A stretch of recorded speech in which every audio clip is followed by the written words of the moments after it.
Hi நண்பர்களே, நான் உங்கள் நாகசௌமியா. இன்னைக்கு முள்ளங்கி முட்டை பொரியல் செஞ்சுருக்கோம். இது நல்லா அருமையாகவும் சுவையாகவும் இருக்கும். குழந்தைங்களுக்கு இதை ஸ்நாக்ஸாகவே கொடுக்கலாம். இது உடம்பு பலகீனமாக இருக்கிறவங்களுக்கு இந்த பொரியலை கொடுத்தா நல்லா கொஞ்சம் தெம்பு, நல்லா ரத்தம் சத்து நல்லா கிடைக்கும். சுகர் பேஷண்ட் இருக்கிறவங்களுக்குலாம் கொடுத்தா கொஞ்சம் வடவடன்னு இல்லாமல் இந்த கால் வீக்கம், இந்த கை கால் வீக்கம், ஃபேஸ் வீக்கம்லாம் இருக்கிறது வாரத்தில் 3 நாள் சாப்பிட்டாங்கன்னா நல்லா நீர் பிரிஞ்சு நல்லா வீக்கம் குறையும். நல்லா கிட்னியை நல்லா சுத்தம் பண்ணும். இது நல்லா அருமையாகவும் நல்லா சுவையாகவும் இருக்கும். இதை இட்லி, தோசைக்கெல்லாம் மடித்து சாப்பிட்டுக்கலாம். பூரி, சப்பாத்தி சாப்பாட்டுக்கும் சாப்பிட்டுக்கலாம். இதை வெறுமனையாகவும் சாப்பிட்டுக்கலாம். இது அருமையாகவும் சுவையாகவும் இருக்கும். இது செய்வதற்கு பொருள்கள் வீடியோக்குள்ளே பார்க்கலாம். முள்ளங்கி முட்டை பொரியல் செய்ய போகிறோம். முள்ளங்கி 4 எடுத்து நல்லா கழுவிட்டு தோலெல்லாம் சீவிட்டு செதுக்கி வச்சுருக்கேன். 2 ஸ்பூனு கடலப்பருப்பு எடுத்து வச்சுருக்கேன். 3 ஸ்பூனு வேர்க்கடலை எடுத்து வச்சுருக்கேன். ஒரு 6 முந்திரி பருப்பு எடுத்து வச்சுருக்கேன். தேவையான அளவுக்கு மிளகுத்தூள் போட்டுக்கலாம், அரைச்சி வச்சுருக்கேன். உளுந்து வறுத்து பொடி பண்ணி அரைச்சி வச்சுருக்கேன். இது 2 ஸ்பூன் போட்டுக்கணும். முட்டை கழுவிட்டு 2 நல்லா துடைச்சிட்டு வச்சுருக்கேன். இதை பொரிக்கும்போது உடச்சி ஊற்றி இதில் பொரிக்கணும். வாங்க பார்க்கலாம். அடுப்பை பற்ற வச்சுக்குவோம். எடுத்து வச்சுக்கலாம். இப்போ தேவையான அளவு எண்ணெய் ஊற்றிக்கணும், 2 ஸ்பூனு.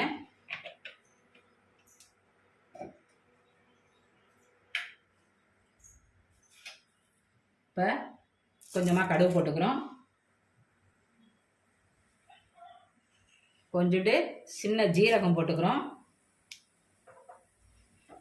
இப்போ பூண்டு 2 பல்லு இடிச்சுக்கிறேன்.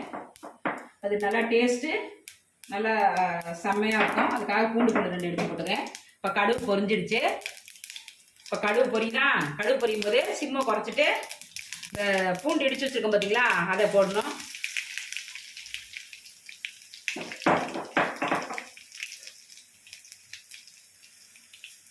இப்போ என்ன செய்யணும், கடலைப்பருப்பை போடணும்.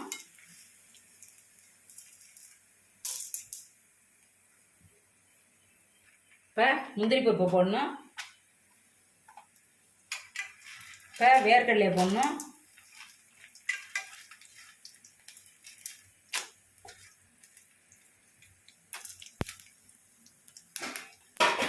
இப்போ கிண்டி விடணும்.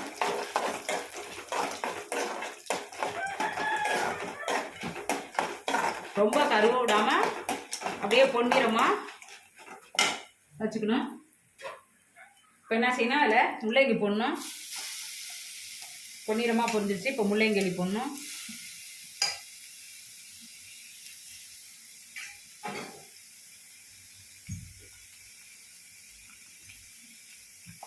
இப்போ கொஞ்சோண்டு பெருங்காயத்தூள் இதில் போட்டுக்கணும்.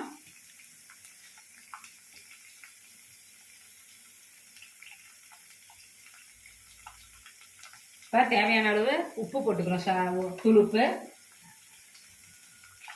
இப்போ உளுந்து வறுத்து பொடி பண்ணி வச்சுருக்கோம், அதையும் 2 ஸ்பூன் இதில் போட்டுக்கணும். இப்போ நல்லா கிண்டி விட்டுக்கணும். கிண்டிட்டு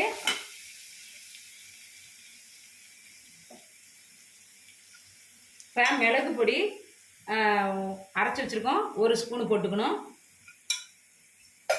இப்போ நல்லா கிளறி விட்டுக்கணும். கிளறி விட்டு கொஞ்சம் நேரம் வேக விடணும்.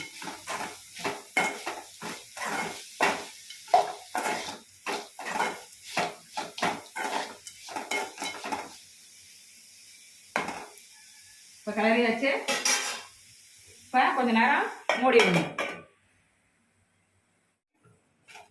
இப்போ நல்லா வெந்துருச்சு.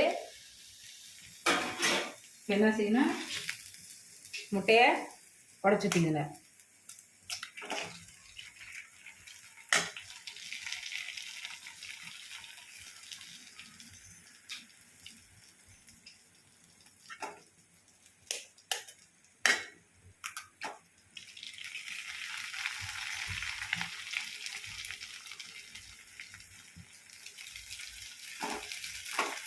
நல்லா திணிக்கணும், நல்லா வெந்திக்கணும். நல்லா சிம்மை குறைச்சி வச்சு கிண்டிக்கணும்.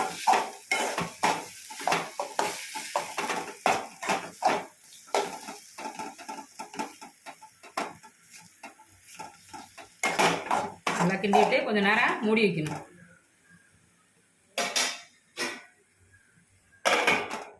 இது நல்லா வெந்துருச்சு. இப்போ நல்லா முட்டையும் நல்லா தண்ணி கொல கொலன்னு இல்லாமல் நல்லா பொரி பொரியாக வந்துருச்சு.